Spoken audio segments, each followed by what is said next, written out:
And now for our next panel, we're going to discuss the convergence and sometimes the conflict of privacy and security.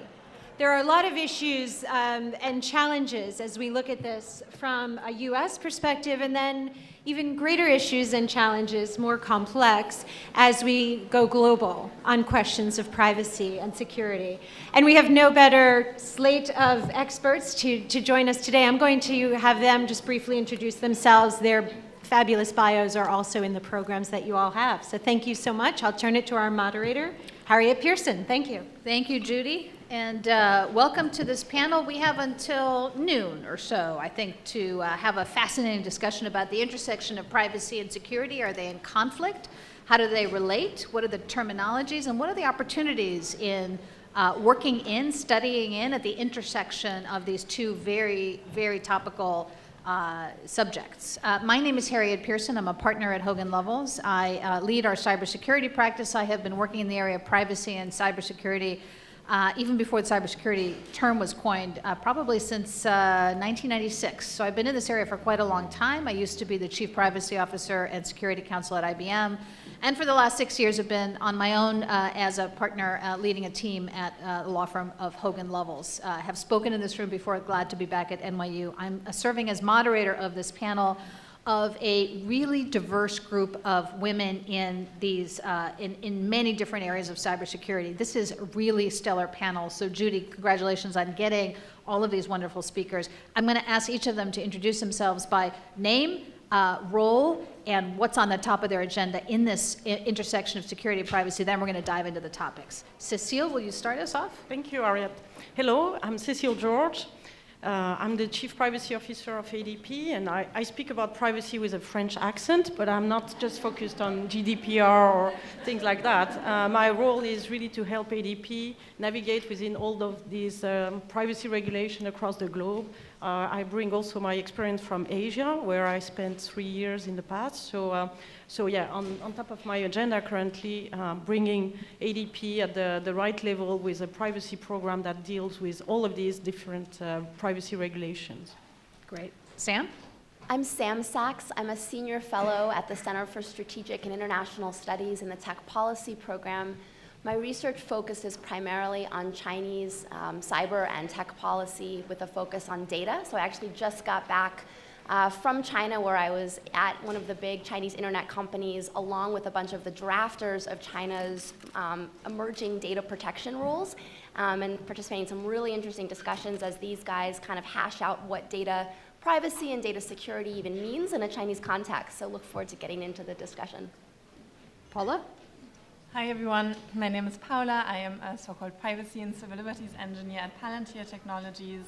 I bring a German accent to the table, and I primarily work with our customers on the technical implementation of EU data protection law, GDPR, day in, day out, but also the EU law enforcement directive for some government work. And Melanie. Hi, I'm Melanie Ensign. I currently lead security and privacy communications for Uber, based out of San Francisco. Outside of that, I also lead a team of volunteers that helps plan DEF CON, which is the world's largest hacker conference. So spend a lot of time in the hacker community as well. And one of the big things that's top of mind for me these days in security and privacy, and the earlier panel touched on this a bit as well, but is educating and engaging with consumers and end users. The first time I went to college, we can have a conversation about how many colleges I had to go to, but the first time I went to college, I was a marine biology major, and I spent a lot of time working in shark conservation work. And so the things that I've learned about the neurobiology response to things like fear and motivation and behavior influence really plays into what I do in security and privacy in terms of communicating to users and being part of those education efforts. Because right now we use a lot of fear in the way that the industry communicates, and that actually has a negative impact on people's ability to learn. So we have two policy folks, a couple of lawyers, a communicator, and a marine biologist on this panel. So privacy, security, are they the same thing? I think if you wandered about the New York subway and asked people, you might actually get answers that really tend to, oh yeah, it's the same thing, but they're really not. They're radically different concepts, both in the law as well as in social science and how we really experience ourselves. And I wonder if one of you, maybe starting with Cecile, maybe Paula, could talk a little bit about the different terminologies, just so that we can level set. Which one of you wants to start on the difference between privacy, data protection, data security, InfoSec, any of those terms?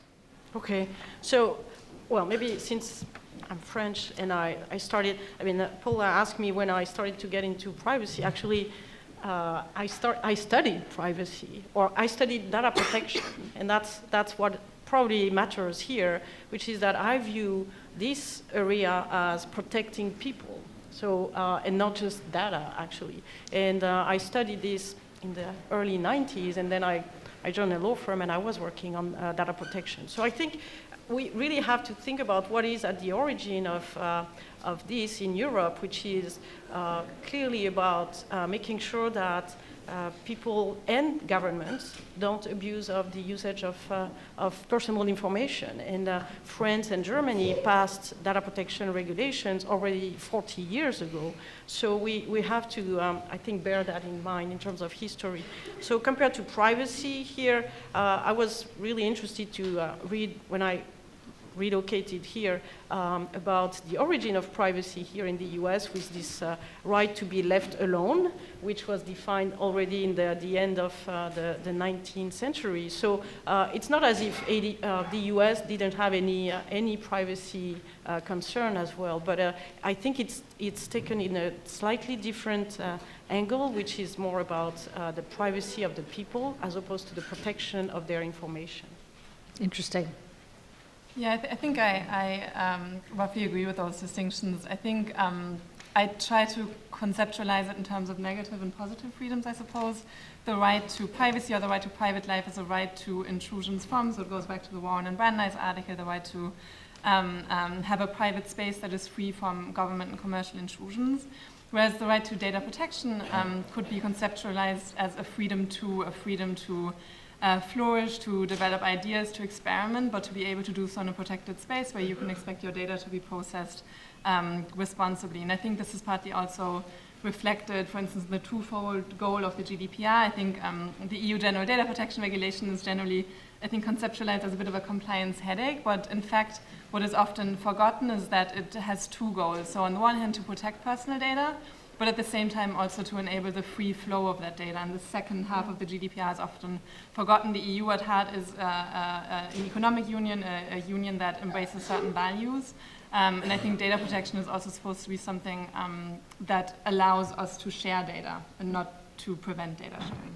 Sam, you had an interesting story about particular Chinese officials' conception of privacy. Would you like to share that? Yeah, so I'll start by saying in my research, I've found that there are really two tracks when I think about data protection in the Chinese context. And I'll talk a bit more about that when we get into the nitty-gritty here. But I think that there's the view that in China, we've seen in the past year this growing demand from Chinese internet users to not have companies abuse their data, not to have it sold on the black market or used by criminal actors.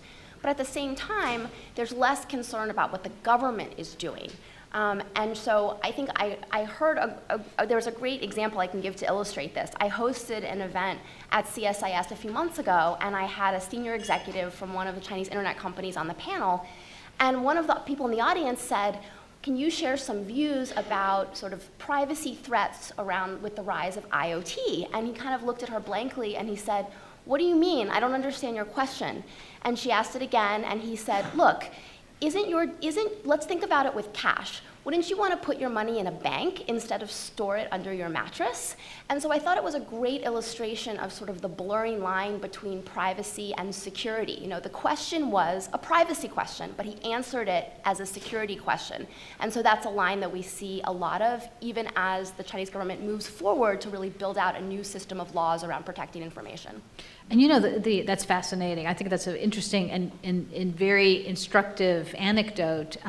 This conference is called Women in Cybersecurity, and yet we're talking about privacy and data. And really, in a broader context, cybersecurity typically, I think, is viewed as the act of protecting systems and data. The data doesn't necessarily relate to individuals. It can relate to things, or it could be intellectual property. It could be any kind of asset.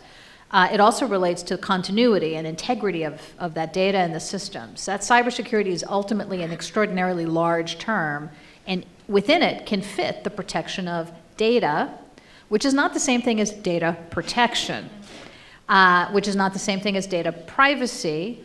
And privacy as a concept is not actually limited to informational privacy, which is protection of information. It can be actually extended to and fit the concept of the protection of self, or the creation of a space for us to be who we are without the eyes of others influencing how we act. So these are, I guess, the key message here from this first part of our discussion, and I assume my panelists agree, is that these are extraordinarily broad terms where there's nuance, the nuance that matters, because if you're trying to figure out how to deal with these issues, you have to understand what they actually ultimately are meaning in order to actually create solutions for it, whether you're talking about policy or business measures or something else. Fair? People talk about, here's another use of these words in a different way. People talk about a privacy breach, and then people can talk about security breaches. And I wonder, and maybe our communicator might like to take this one, there's a difference between the two, and there's also kind of maybe there's a way to think about responding and thinking about what does it actually mean to have a breach of security or breach of privacy. Are they the same thing ultimately to audiences and to stakeholders, or they really mean something different? And how does that play out? Sure. So one of the things that's interesting about my current role is that I'm leading communications for both security and privacy. And both of those things are in my title for a very specific reason, and it's because to the customer, they're the same. So we can sit up here and from a legal perspective and a policy perspective can talk about the different boxes that we put around the concepts. But to a consumer or to a customer, it's about trust and respect. And so in trusting these companies, organizations, governments with data, and knowing that they're going to be respectful of that trust, and even when you talk about being safe in a place to be yourself, is also demonstrating trust for each other. And so from a consumer perspective, they don't really see the line, whether it's a data breach or a privacy breach. Their experience is just violating, right? Like the emotions and the way that you react to those things as an end consumer are very similar. And so while my internal teams can have different distinctions in terms of who's responsible for privacy, who's responsible for security, externally, it's not that different. And you'll even see the way that that Congress is responding to some things that have happened in the last couple of months within the tech industry. Even when security professionals don't characterize something as a breach, because consumers do, regulators do, and governments do. We have a team of privacy engineers at Uber that actually sits within our InfoSec team. And that is to help ensure that we are creating security systems that are also protective of privacy rights internally within the company. But we have legal teams, policy teams that are dedicated to each of those disciplines, but have to work really closely together because the world is not made up of privacy and security experts. And so we have to be respectful of the level of literacy that our users have right now and their experience regardless of what the legal categorization is of a particular incident.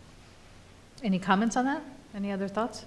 And I think one thing that you mentioned earlier is actually really relevant here. But you mentioned that there's a distinction between protecting data and data protection, right? And I think there can also be somewhat of a tension, right, between cybersecurity and data protection as well, because if you want to protect your data as an enterprise, say you want to protect your intellectual property, for instance, or you want to protect your information systems against external or internal threats, usually that entails a certain amount of monitoring data as well, right? Exactly.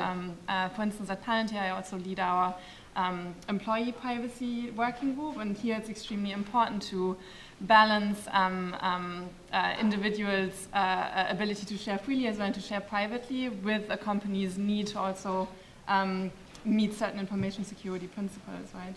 That's exactly, there's an old saying, I don't know who said it first, that you can't have privacy without security, but you definitely can have privacy, you definitely can have privacy without security, but you can have lots of security and give away your privacy.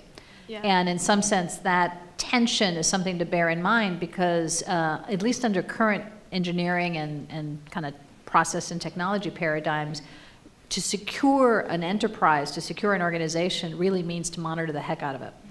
And how do you deal with that privacy tension then is one of the key areas of interesting research, interesting operational practical design. And if anybody's interested in that space, the NIST cybersecurity framework has a section really focused on that. And a colleague of mine and I wrote a paper last year on kind of the laws, the global laws around restricting monitoring for cybersecurity purposes. I think we covered, 30 countries or something and characterized the world. It's Googleable if you're interested. Any other comments or thoughts? Sam? So if you look at China's cybersecurity law, this is a comprehensive law that took effect last June. Within the law itself, you also see this contradiction. So the law for the first time introduces consent as the basis for collecting user data. There's follow-on regulations that spell out what exactly consent means and the conditions around it, but it is a blanket consent requirement. At the same time, in the cybersecurity law, you have more tools that the government can use to go in and collect more information on Chinese internet users. They can conduct on-site inspections randomly at ISPs. They can demand users register under their real name or be denied services. And so one of the questions I often get is how, from companies that are trying to comply with this law in China, is how do we comply with these contradictions? And the reality is the law was written to try to accommodate a lot of different bureaucratic interests within the Chinese interagency. And so they just kind of threw it all in there and then hoped that in the process of implementation something would be more coherent, and it's just not. And that's, I think, what we're seeing in the fallout of it is these two conflicting poles even within one law. So we're here in the halls of NYU Law School, and we're interdisciplinary, but at the end of the day, the framework of law and regulation really does drive so much of what we end up working on and prioritizing because of, for obvious reasons. So why don't we spend a few minutes really describing current facets of the legal framework and how it's changing globally. Let me just kick off the discussion by just framing it for the United States, at least. In the United States, cybersecurity really doesn't have a comprehensive legal framework focused on IT security unless you're in a specific regulated sector, like financial services or health. If you are handling data that relates to individuals, consumer data or personal information, there is a general federal consumer protection framework that is undergirded by the Federal Trade Commission Act. That really relies on protecting consumers from data about them being used in an unfair manner or being handled in an unfair manner, and there's a lot of law that defines what that is. And then there's also protection against deceptive practices, which means if you say one thing about what you're going to do with data and do something else, you're vulnerable to a charge of having conducted or having engaged in deceptive trade practices. There are some states that have specific laws, biometric laws. You see a lot of legislation coming in there. Industry sectors might adopt privacy laws that are specific to them. Health, financial services, and financial services in New York has a double whammy. New York State Department of Financial Services cybersecurity regulation at the state regulator level, and then California recently enacted, not yet effective, the California Consumer Privacy Act, which is European-like in some of the content, which I'll leave Paula or somebody to describe, the European approach. Suffice it to say, what the framework looks like in the United States is what we in the law call sui generis. Everybody know what that means? It's unique. It's a unique framework in that it builds on a common law, sector-specific laws. It's federal plus state, a lot of enforcement by regulators and a lot of enforcement by private litigants. Very complicated hodgepodge that comes together and arguably, and there's been a fair amount of argumentation about this, works pretty effectively to enforce what is set in the laws and regulation. Not as elegant or as simple as the framework in Europe and in many other countries, and indeed most of the countries now in the world, which approach it from a more comprehensive, kind of statutory base, but one that is reflective of the history of privacy that emerged in this country. I would argue that the content of many of these laws is really similar because it stems from something called the Fair Information Practice Principles that were developed in the 60s, 70s, ultimately enshrined in the OECD's guidelines for international flow and use of data that speak to getting consent from individuals, being transparent to individuals about the collection and use management of data relating to them, keeping that data secure, not retaining it longer than necessary, et cetera, et cetera. That's the content of, if you really want to protect people's privacy, what would you do? These principles guide that, and many of the laws, both in the United States and internationally, have that as a base. That's the U.S. approach. That's kind of the core. Somebody, if you wouldn't mind, one of the panelists, talk about the GDPR, which everyone's heard about now, and how that touches security as well. Sure. I can kick it off, perhaps. So I assume many of you in the audience will have heard about the EU General Data Protection Regulation. You may have received many, many emails around May 25th asking you to re-agree to certain privacy practices, whether or not it was actually legally required or not. It became sort of a snowball effect. The GDPR is a significant legal development. I think it's the biggest reform in EU data protection law in over 20 years. That said, it's not a revolution, it is an evolution of EU data protection law, and I'm sure Cecile can talk a lot more about that. There was previously a framework in place, but that was a directive. But regulations, unlike directive, are immediately applicable in EU data protection law, meaning that they immediately replace the pre-existing data protection framework, and they are the law in all EU member states. And I think one of the reasons why the GDPR attracted so much media attention is that the fines have the potential to be extremely high. So depending on what the data protection violation is, theoretically the regulators could issue fines of up to 4% of the global annual turnover. This is obviously a very high amount. And at the same time, the applicability of the law is very broad. So it not only applies to companies operating inside the EU, but all companies either selling goods and services in the EU or monitoring the behavior of people based in the EU, not EU citizens, anybody in the EU. So any global company that has any sort of business in Europe or offers goods and services in the EU will be subject to the GDPR, and I think that given the fee structure, there was a lot of fear-mongering surrounding the law as well. Perhaps I can hand it over to Cecile, who can talk a bit more about the evolution. Yeah, so when I came here actually 2 years ago, I was surprised to see how the American lawyers and clients, etc., were concerned about GDPR, because when you think about it, it's not so new compared to what we had in Europe. And this is an extension, as you said, and I'm not saying it's an improvement. It's clearly an extension. Let's stay neutral from what it means in terms of protection. Not be provocative if you can. Yeah, no, well, in a way, I'm provocative because I'm not supporting GDPR as much as I should. That is provocative. Yeah, so, I think, the fines probably created this attention, because even the applicability, I mean, a company doing business in Europe already had to comply with GDPR.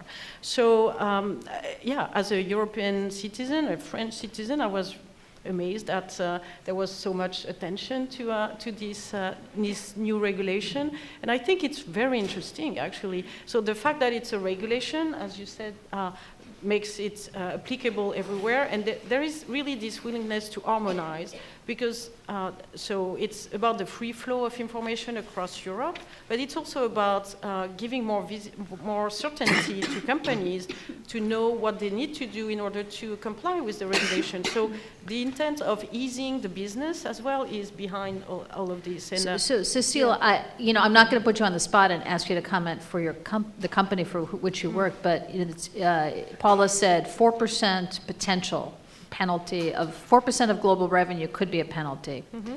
That's a big number for many organizations. And the text of the GDPR talks about having reasonable security measures implemented for personal data. personal data is defined very, very broadly to include IP addresses and names and all this, so many, many elements of data. And there's a 72-hour requirement, 72-hour breach reporting requirement. So if there's a breach that poses a risk to individuals, there's a requirement to report it to the relevant regulators within 72 hours. All of that combined, how do you see managing those considerations? A law, 4% revenue, 72 hours, keep the data secure, and now it's maybe not so much a different substantive requirement that was in place before, but now there's a penalty associated, and now there's a reporting requirement. How do you, as a lawyer operating internationally, how do you look at that and kind of Okay, yeah, react and to it? you alluded to the company, so and again, I'm speaking on my Right. my behalf, but still, I mean, working in a company that is providing services, there is this dimension in GDPR which is new. Yeah. That's the new thing compared to the past, which is that data processor have their own liability.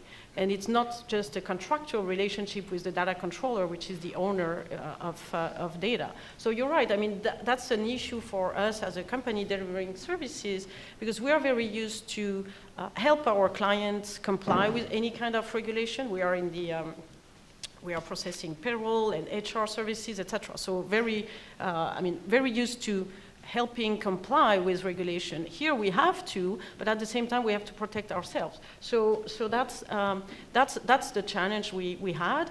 Honestly, I was based in Singapore working for ADP. I think the reason why I was asked to take this role was because of my European background, because I had to help this company understand what it means to implement GDPR. And we decided to go down the path of implementing binding corporate rules. So to your point, I think it helps a lot, because we've communicated across the entire company about the requirement of probably level setting a little bit what we were doing so far, and making sure that the entire company is familiar with all of these potential security breach requirements, helping clients potentially report incident in this 72 time frame. We can speak about that. I don't know if you want me to comment about that, but anybody that has been exposed to security breach know that it's pretty difficult to, in 72 hours, to know exactly what happened and go to the root cause of an incident. But I think the regulators in Europe are not expecting companies to provide every details. They just want them to report, and then they have time to provide more information. However, for us as a service provider, yes, it's a challenge to, so the obligation for providers is to report and communicate without undue delay. So again, so there are still a lot of challenges with how we implement GDPR, but I think the bottom line here is that it helps in multinational companies to draw a line and define a threshold that companies can implement across all of their affiliates. And I think that's the expectation from our clients as well. The rest of the world outside of Europe and US is much more aligned with the GDPR approach to regulation of personal data collection than the US approach. Is that, anybody want to agree or disagree with that statement and comment on maybe another geography? So I got into a bit of an argument with one of the drafters of China's first data privacy standard on this point. That must have been interesting. So what happened Yeah. was, within weeks of GDPR taking effect, China's first data privacy standard, which is called the Personal Information Security Specification, also took effect. And it was issued in December. And when it came out, I did a quick comparison, just looking at the written language of the specification. And by specification, it's basically a standard. It's a voluntary guideline for industry versus GDPR. And just looking at the language, there are parts in the Chinese standard that actually look more far-reaching and strict than GDPR. So I wrote a quick post on this. That night, I got a message at 10 p.m. You are wrong and biased. And I said, well, actually, you're probably biased, but I might be wrong. So help me understand where I'm wrong, and let's talk about it. And it led to an extensive back and forth. And so I wrote an update to the piece, sort of comparing the two. And first, I should say, look, it's almost sort of comparing apples and oranges, right? GDPR is a law, it's a top-down approach. The Chinese standard is technically only voluntary, so why are we even comparing it? But the reality is, the lead drafters of the Chinese standard actually modeled it after GDPR, and I think people would be really surprised to hear that. They wanted to give users more control over how their data was being used, again, primarily by companies, not the government, so that's an important distinction. But even things like, they wrote in something called model looking at legitimate interests, right? What are the reasons outside of consent that a company can collect and process data? And so the Chinese standard has a list of exemptions. They really wanted to give companies more space because China's right now pushing really hard on developing AI, and they didn't want to undermine the ability of their companies to do this, so they wrote in this long list of exemptions. Looks a lot like what you'll find in GDPR. But as the drafter pointed out to me, he wanted to give companies more space in other areas. So for example, there is implied consent in the Chinese standard, whereas in GDPR, it's only explicit consent. The definition of sensitive personal information in the Chinese standard is really broad, and I think this is something that companies have been very concerned about because they take a risk-based approach to defining sensitive personal information. And it basically says anything that can harm the public interest and national security is considered personal data, right? So that's potentially creates a lot of regulatory uncertainty. But one of the biggest areas that I've had debate about this is this required or not? The reality is, and when I was just in China recently, I've heard that the government has started audits and enforcing the standards. So a number of people, employees of companies, both Chinese and multinational, have actually been arrested because they're not abiding by the consent provision. So it's violating the cybersecurity law. So I think there's conflict over, is this required or not? But again, if you look at China's system, you look at Europe's system, even though there are some very important differences, both politically and legally, the China data model looks a lot more similar to GDPR than it does to other That's a parts of the world. fascinating observation. Did one of you want One to thing I Melanie? want to add as a non-attorney and an American without a cool accent is, I agreed with a lot of the comments in terms of GDPR being an evolution of the directive that was already there. Companies that are really in tune with their customer and user expectations will understand that these laws are a demonstration and an expression of cultural values. And so as a communicator and somebody who's more on the business side, these are not surprising things that are coming out of these countries or out of these markets because they're things that our users have been telling us for years. And so companies and even, Cecile, you mentioned like US attorneys, and I had the same humorous experience watching them freak out over these laws because I'm like, we've all known this is coming, right? Mm-hmm. So what our users have been telling us, and our employees even, for years. And it's going back to that concept of every single consumer in the world wants more control.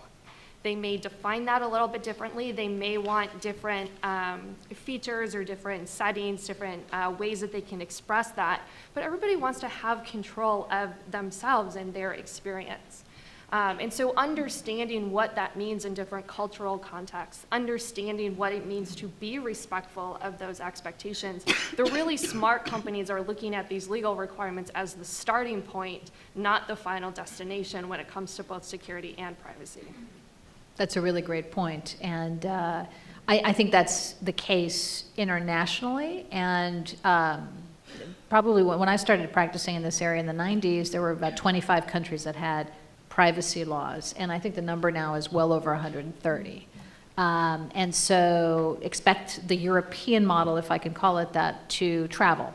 Do expect it. But to Melanie's excellent point, the instantiation of the European model will differ radically depending on the country. To Sam's observation, country to country to country, it will very radically differ. And so it is not an atypical day when I'm in my office and I get a call from a client who operates in 60 or 70 countries saying, we've had an issue. It affects 25, 35 countries where the data might be affected. what do we need to do? And is the clock ticking? And we have 72 hours. When does 72 hours start? What is the data involved? What's the risk-based determination that might be made under the national law?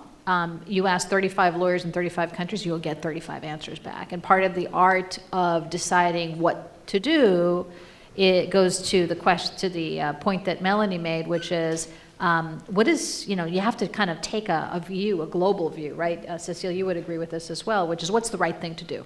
And the law will fall roughly around there. What's the appropriate thing to do given expectations today? And if you try to fine-grain interpret the law too much, you're probably not going to be kind of landing in the right zone. Would you guys agree with that, generally?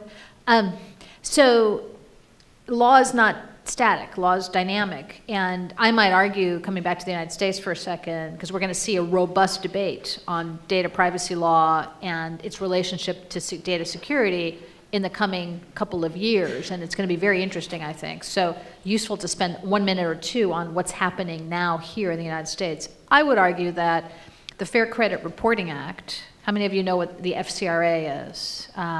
Good number. It governs those organizations, those companies that are credit reporting agencies. I would say FCRA is a precursor to the GDPR because it's exactly the same thing. It requires notice. It requires you to give access to individuals to data about them. It requires correction of that data. All these concepts are in this focused statute that has to do with very important information that companies gather and use about us as individuals, as consumers.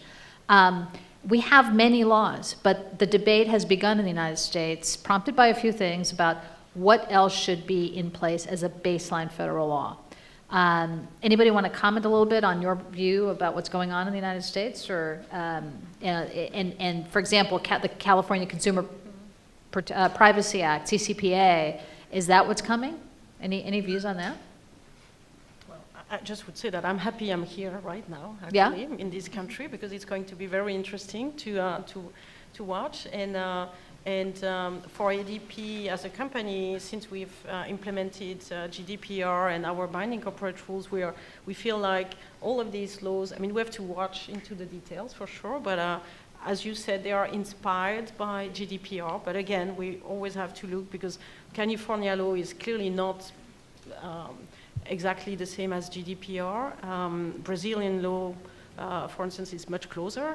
Recently was passed in Brazil, etc. So here in the US, I think, yeah, I mean, if I take my European hat, we've always seen the US as not providing an adequate level of protection from a European standpoint. So that has always prevented the US as being seen as a country where you could send data out of Europe without implementing particular safeguard and either a contractual safeguard or now the Privacy Shield, previously the Safe Harbor. And that's due to these sectorial privacy regulations as opposed to one unique privacy law. So this potential federal law that might be coming, is it going to be easier than for the US to be perceived as a country providing an adequate level of protection? I think the gap will still be big, because when you think about Australia, for instance, has data privacy regulation for years and very strong and stringent, but And they're still not adequate. Still not considered as adequate. So I don't think, I mean, it might be challenging. However, the perception, because you have the law and you have the perception of people. And if I take, I mean, again, a European perspective, I mean, sending data to the US has never, I mean, with all due respect to all of you, has never put people very comfortable from a European standpoint. And we all have our bias and prejudice here, but because, I mean, as a lawyer working in multiple environments and for a global company, I've never said, oh, don't go to the US or whatever. However, I know that that's also a perspective. So I would tend to feel like and think that it would help. Yeah. It would ease the business. It's interesting to see that the debate behind this potential federal law is all about continuing to lead the tech market, continue to be competitive from a commercial standpoint. So that's interesting to see the connection between privacy and business and commercial aspects. So Yeah, we'll see. There is not still, and I've been wondering when and if it would ever emerge. There is no Sierra Club for privacy. There's no national consumer movement where everyone's saying, give us our privacy. Do you see it? Every now and then it flares. I think that's interesting, right? And I think it validates the point that, again, Melanie made about what do we really want as people, as consumers, as voters? What do we really want? And the next several years in the United States are going to be indicative of that. California's CCPA is well worth taking a look at and understanding what happened there. Unique circumstances, I think, relatively unique. California ballot initiative. Very few states in the United States have a ballot initiative process. What was being proposed was pretty sweeping and comprehensive and perhaps not workable. Compromise made. Legislation came through quickly through the state legislature. CCPA is now going to become effective unless or as it's technically amended perhaps next year. Very comprehensive. Worth knowing about because California is the 5th largest economy in the world. So when we're talking about China, we're talking about Europe, we're talking about California, this is a very good chunk of the world's economic power right there. At the federal level, part of the impetus of that for a federal baseline is how many California laws can there be? There could be 50 of them, 50 plus in the United States. And that, from a consumer's perspective, what does that really mean for me? Does that protect me better? Do I understand what my rights are any better if I have 50 versus having a federal baseline? From a business's perspective, it's imperative because data flows and data is easily manipulated across borders and is an essential part of interstate commerce, that there be a federal approach. So those are a couple of contours or pieces of the landscape around the federal legislation. Sam, you want to add anything? I wanted to pick up on this point that Cecile made about law and perception, and I think that the perception in many cases of these different national approaches is playing a big role in informing the current debate. Perception and misperception as well. So for example, when Mark Zuckerberg testified before Congress earlier this spring, he said, look, if you regulate us, you're going to put us at a disadvantage with China because China doesn't have any restrictions on data. And so that means that China's going to get ahead in the AI race. And so looking at a sort of perception or misperception of what's happening in China to justify lack of regulation in the US is something. From the same token, I've heard conversations from Chinese policymakers who are looking at the debate in the US, and that's informing their own data localization rules. So right now there's a draft regulation around cross-border data transfer measures. It's been pending in China amid a ton of internal debate. Now with the so-called trade war, it's probably unlikely they're going to finalize it in time for the deadline. That's another story. But one of the things I've heard is the Chinese policymakers watched, for example, the Cloud Act, and they have their own kind of mythology around what the Cloud Act means for China. A lot of it isn't actually true, but what it's doing is as they're debating how to restrict data on Chinese citizens from leaving the country, they're pointing to the Cloud Act as an example of the US trying to create more data flows to the US, right? So these regimes are evolving in reference to one another, and I think that's why this law and perception question is so important. It is it's a really interesting point, and having been in this area now for 22 years, those misconceptions, those gulf of understandings have been there from the start. And they've not really gotten better, they've gotten much worse. In part, to be cynical, not cynical, these are complicated issues, and so being on top of every one of them and being able to look at it from different perspectives and all that, it's really hard. Not many people are specialized that way. To be cynical, there's a fair number of layers here of policy, political, geopolitical, national security, economic security type of maneuvering going on, and it's the art of diplomacy here in action. And so, Melanie, you're our communicator. I think there is an imperative here to bring that kind of skill set to bear, because once you understand what's going on, you understand the methodologies here for functioning. If you're in a company, if you're engaged in diplomacy, if you're part of an effort, it's not only substance, but substance is key. It's not only policy or stories, but stories are key and perceptions are key. Would you agree with that? Yeah, and the one thing that And you can I'll- get caught in the crosshairs I'll pretty add- easily. Yeah, and it's one of the reasons why I'm so adamantly, I guess I want to say like disgusted by our industry's use of fear as a primary motivator. Say more. What do you mean by that? Fear is a motivator. Because For so security, to get people for- to act securely, or what? Yeah, so I don't know how much folks in the audience know about neuroscience, but the way that fear actually triggers and stimulates your brain, it actually shuts down the parts of your brain that you need for information retention, learning, and like your higher level decision-making process. And so we see this a lot from both the security and privacy, like commercial industries in terms of their marketing approach.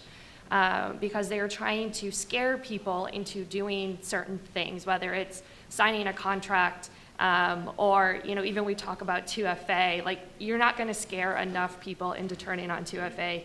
Primary reason for Two-factor that. authentication. Primary reason for that being that account recovery is still way too difficult. So even people who turn it on end up turning it off. Right. But because we as a community perpetuate that fear, what we do is we create a populace of consumers who are incredibly vulnerable to political manipulation. And so when we talk about these laws and policies and the way that they're being used by various governments to play off of each other and to have this like political chessboard on a global scale that the average consumer doesn't even know is happening, let alone understanding their role in it. We have to do a better job as an industry in engaging with our customers and our users in a way that stimulates the right part of the human brain, which is your midbrain, which is most powerfully stimulated with experiences of curiosity. So it's something that we use a lot when we do like shark diving tours. If anyone has ever learned how to scuba dive, the first thing you learn is that what to do when something goes wrong, right? The number one thing you never do is do not take that regulator out of your mouth, right? And so much of that experience is about helping people stay calm. Because if you freak out underwater, you make it worse for yourself and everyone else in your group. And that is true in both security and privacy. Mm-hmm. And so helping people understand, this is why we train first responders. It's why we train our incident response teams when it comes to cyber attacks. I need you to stay calm when things are happening because I need you to be level-headed and I need you to make smart, informed decisions. And if we as an industry continue to push our users into fear-based decision-making, like I said, it makes them incredibly vulnerable for some of these other political factions who want to take advantage of their ignorance and their fear. It's hard to have a discussion like that in an environment that, with also the trend of changing media coverage, the way media works these days, maybe there's an overabundance of the use of fear in selling the headlines or click here to learn about this, and it's a very treacherous time. So there will be activity in Washington. There will be activity in multiple other national capitals to watch and to track. So full employment for lawyers, by the way, those of you that are law students who are interested in law, but also a lot of activity and work to do for privacy and security engineers. And we have I think one of the world's first privacy engineers is here on this panel. Privacy officers, privacy professionals, people who figure out how to make this work in the context of any institution that collects, manages, and does something with personal information, however that's defined, and that's all institutions. So maybe we talk a little bit about what that looks like, and there's a concept called privacy by design. Could somebody maybe comment a little bit about what to look for and what are the key developments these days in this area of privacy by design, and how does that relate to implementing some of these concepts? Do you want to kick it off, Paula, and maybe Cecile can comment a little bit on implementation? I can actually recount a funny anecdote with regards to this concept of privacy and civil liberties engineering. So at Palantir, we like to say that everybody at the company is an engineer, is a lawyer as well, because engineering is not only about the technical skills, but also about the mindset. But in fact, formally, I am the only privacy and civil liberties analyst in my team, because my background is actually in the humanities. And because I started working in the United States, I had to fill in applications for work visas. And I was not allowed to have a discrepancy between my job title and my educational training. So they had to submit my application as an analyst, not as an engineer, because otherwise the Department of Homeland Security might come and kick me out of the country. So I'm the only analyst, in fact, on the team. But I think with regards to privacy by design, the challenge with privacy by design is that there is no one definition as to what privacy by design is supposed to look like. There isn't even one definition of privacy, right? And if you don't know how to define something, it's very hard to design it as well. Then to go back to the point of fear-mongering, I think there's a lot of fear-mongering around the GDPR as well. And I think there are a lot of companies out there who try to jump on this GDPR bandwagon and try to sell you GDPR solutions, right? But the challenge is that there are no one-button solutions to privacy. It's more that no matter what data protection law you look at, the underlying principles will be the same, right? And how to implement these principles will be a highly contextual exercise. So I think privacy by design is less about a specific technology per se, but about putting in place an information technology infrastructure that is able to accommodate these basic principles of access controls, dynamic data minimization, ensuring that data is only processed for the purposes for which it was collected. So these are general principles that then have to be implemented in practice on. The technology needs to provide for that, but the organization as well, right? Privacy is not just a tech challenge, it's also an organizational challenge. You need to have a culture in which employees across the board are aware of restrictions on data processing, on what it means to process data responsibly, to take data security seriously. So I think actually the biggest challenge that I witness working with our customers is probably more on the organizational than even the technical side. One of the confluences or ways security and privacy are converging is that you could just as easily have been talking about security by design. Yeah. And the prior panel talked about third parties, third-party oversight, the ecosystem. It's just the same with privacy, just times two, right? And so that's a place where this is not the identical activities, but so similar that they have to work together. And organizationally, you probably will get more bang for your buck if you combine efforts somehow. Would you agree with that? Oh, yeah. Cecile? Yeah, okay. Actually, Yeah. I was going to use the term converge because Yeah. that's clearly through that concept of privacy or data protection by design Yeah. that you have to put people together. And even within the privacy team, so for instance, in our organization, I mean, it's not just a team of lawyers. So we have privacy analysts, risk analysts, and we work together with security and IT to implement this governance. Because when it comes to implementation of all of these principles, we won't have a privacy professional in each and every location in an organization. So you really have to communicate and make sure that this by design concept is really in the DNA of each and every people in the company. It's a little bit like a compliance activity or whatever. You really have to make sure that people think about that. So not just through the system, but also through the process.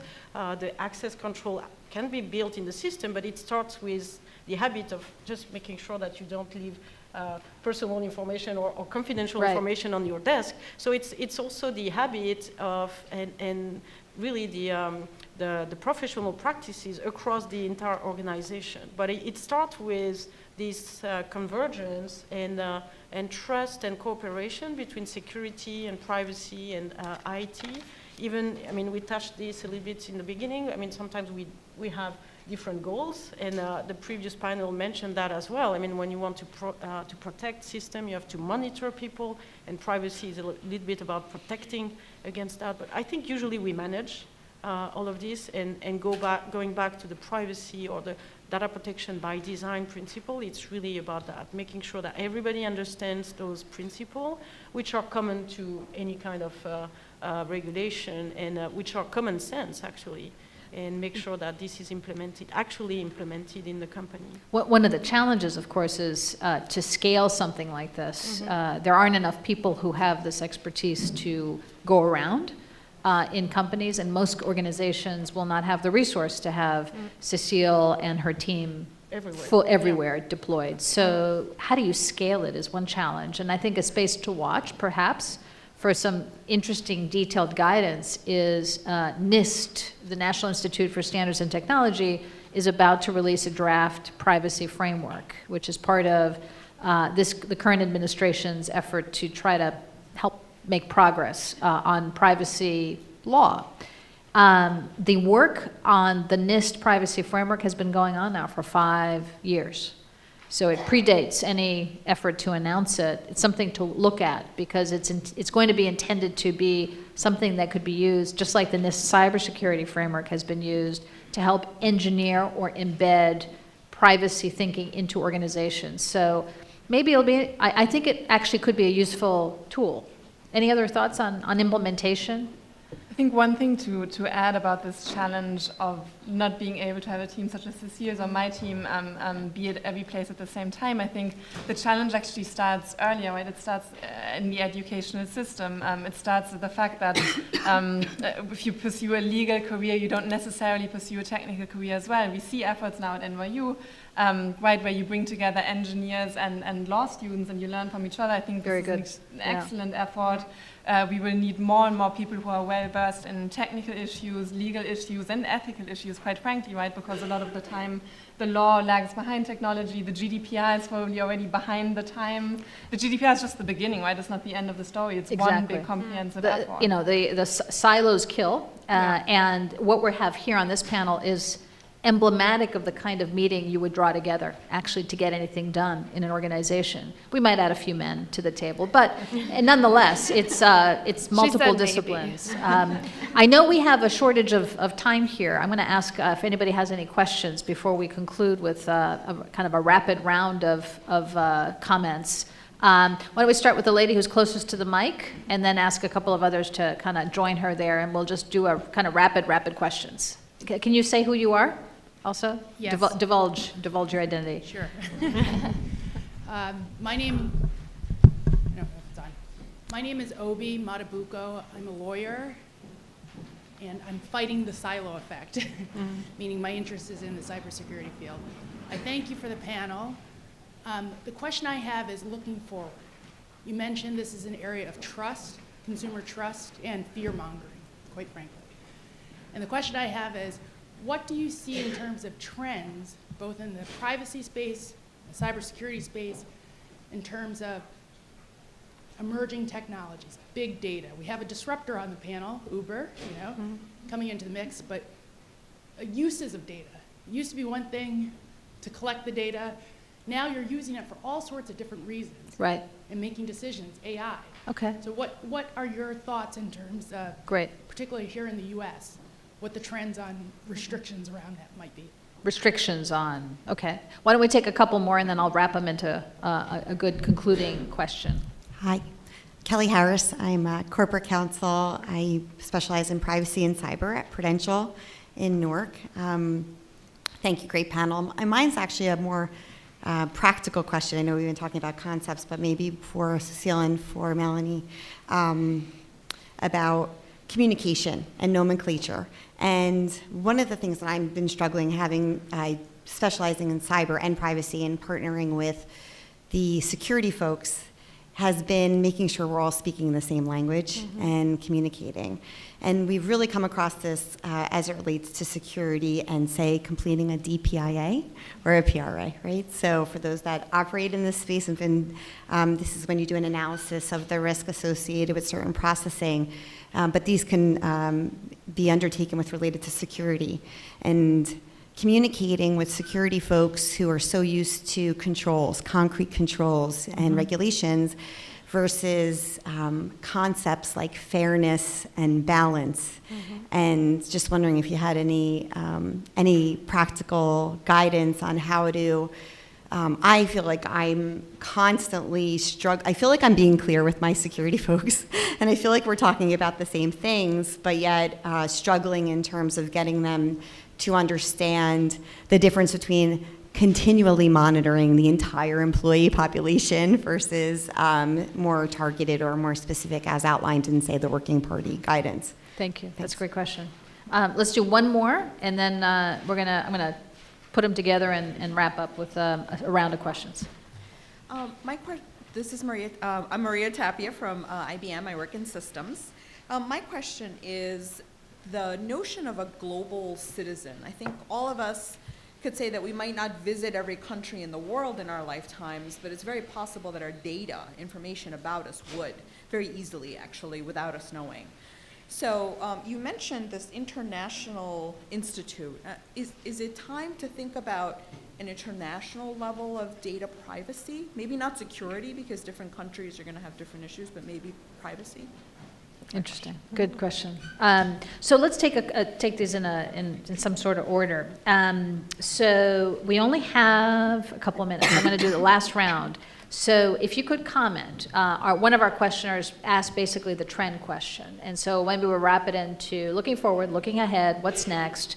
Comment, if you would, wherever you feel comfortable commenting on either the emergence of new technologies and how they interact with the use or the securing of data about people, because that's a clear intersection. AI is here.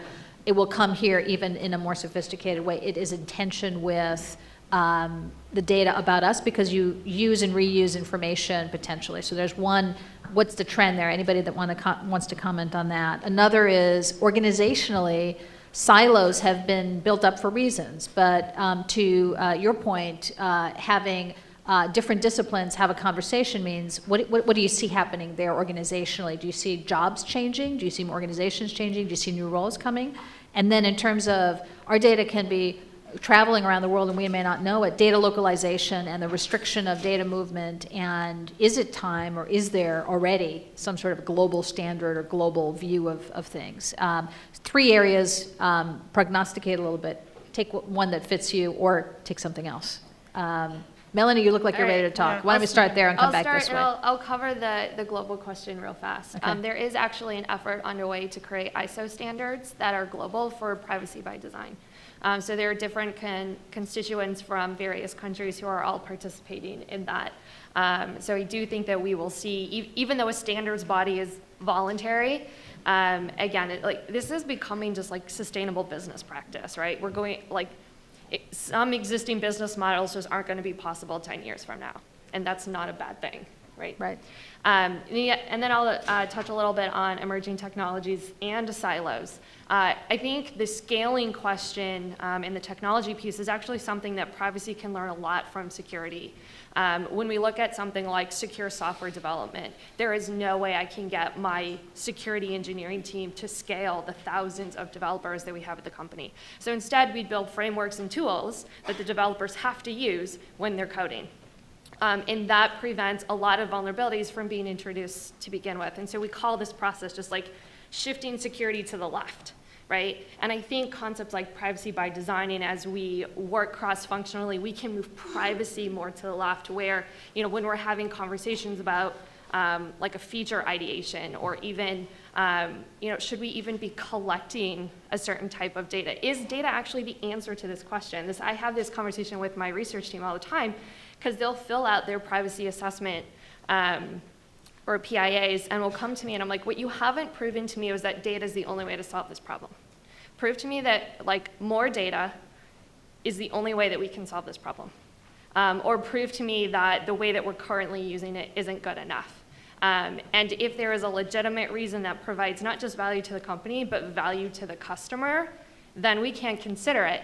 And here are the criteria required in order to roll it out, which includes very clear, not just consent flows for the user, but like an actual informed, educated decision and choice, right? One of the things that I do appreciate that's happening in Congress in the US is this idea that like the all or nothing model is no longer acceptable. Exactly.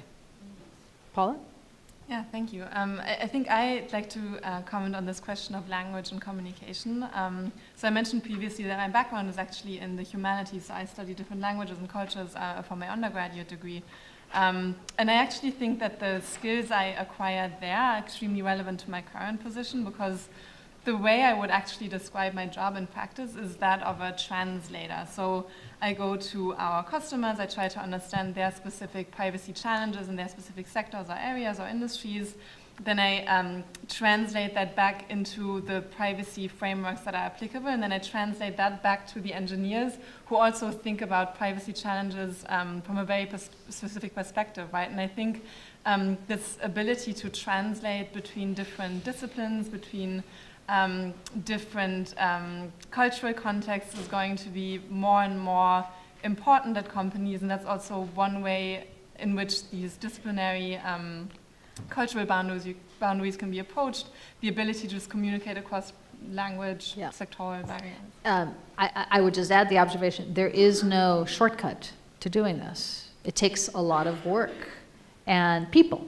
And we're going down, I think, in many ways, a road of saying we need more privacy compliance people, that word compliance, which is kind of another silo type of thing. They're not exactly a lawyer, but it's not an engineer or a translator or an analyst. Compliance is unto itself. That would be a mistake if we did that, because it's not going to address what the customer wants. Sam? I may just defer. I don't know if my expertise speaks to those particular Say anything you questions. want. Concluded thought. Future. Well, I was a Chinese literature major, so just And adding look to- at you now. adding to I the mean, sort look of at you different now. disciplines that we're bringing around the Yes. table. That's inspiring. Cecile. Well, speaking about trends, I've always thought that our children generation would be a little bit more flexible around all of these. You see what I mean? Because Yeah. they are used to share information. Their expectation is that everything goes through their mobile phone. And what I've thought for many years was that when they come to managing roles or even policymaker role, they will go. We would move to a more flexible ways of viewing things, as opposed to this trend, which is like with GDPR, a little bit much more protective than what I thought would be coming. So. Honestly, I think it's very difficult to predict, because we see this data localization like China or Russia or Indonesia or other countries. At the same time, GDPR doesn't mandate for data localization, because it's supposed to help flows of data, but you have all of these individual rights that could be seen as a kind of hindrance to do things like Uber, etc. So I think we are probably a little bit in a transition here, because when when I think about my kids, they probably don't really care about privacy. At the same time, they probably don't realize that they need to be protected, because we spoke about government. When I was in Singapore, the privacy regulation doesn't apply to the government. And I think that's something that we have to bear in mind, because the origin of data protection regulation in Europe is also about protecting people from what the government can do. And we have always all been so impacted by what happened during the Second World War that, imagine what would have happened if people had computer and database at that time. That would have been even more horrifying. So I think we have to find a good balance between this willingness to be more open, share information fast, etc., and at the same time protect that information from a security standpoint, but also from a legal standpoint with a few set of privacy rules, so transparency, consent, etc., but at a reasonable manner, because the young people, they probably don't get it yet. So future-looking observations, thank you for the questions. Sorry we can't get to more of them. I would like you to join me in thanking this wonderful panel for this great discussion. Thank you very much.